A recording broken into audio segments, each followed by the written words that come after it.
నేను జోగులాంబ జిల్లా గద్వాల్ ప్రెసిడెంట్ని. మేము ఈరోజు సిరిసిల్ల జిల్లాకి ఎందుకు వచ్చినామంటే చీరలు ఎలా ఉన్నాయి, చీరల నాణ్యత ఏంటిది, అసలు ఎలా తయారవుతున్నాయని మేము వచ్చినాము. ఈరోజు ఇక్కడ చూడడం వల్ల చీరల నాణ్యత చాలా మంచిగా ఉంది.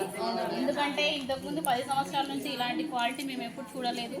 ఇప్పుడు చాలా చక్కగా ఎలా తయారు చేసిండ్రు, అసలు మిషన్లు ఎట్లా తయారు చేసిండ్రు, క్లాత్ ఎట్లా ఉంటుంది, దారం నుంచి ఎలా తీసుకుంటున్నారు, ఒక స్టెప్ బై స్టెప్ ఎక్కడి నుంచి ఎలా తయారు చేస్తున్నారు అనేది మొత్తం మేము కొన్ని దగ్గరలో ఒక 2-3 చోట్ల తిరిగి మేము దాన్ని అబ్జర్వేషన్ చేసి మాకు తెలియకపోయినా వాళ్ళతో అడిగి ఎట్లా చేస్తున్నారు, కలర్ ఎట్లే వస్తుంది, అసలు బట్ట ఎంతతో తయారు చేస్తున్నారు, ఎన్ని మీటర్లు ఉంటుంది, ఎంత ఉంటే ఎట్లా అవుతుంది అనే స్టేజ్ మొత్తం తెలుసుకున్నాం మేము ఇక్కడ రావడం వల్ల.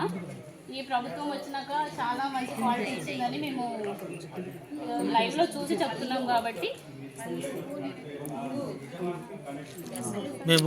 ఇప్పుడున్న ప్రభుత్వానికి ధన్యవాదాలు చెప్తూ ముగిస్తున్నాం.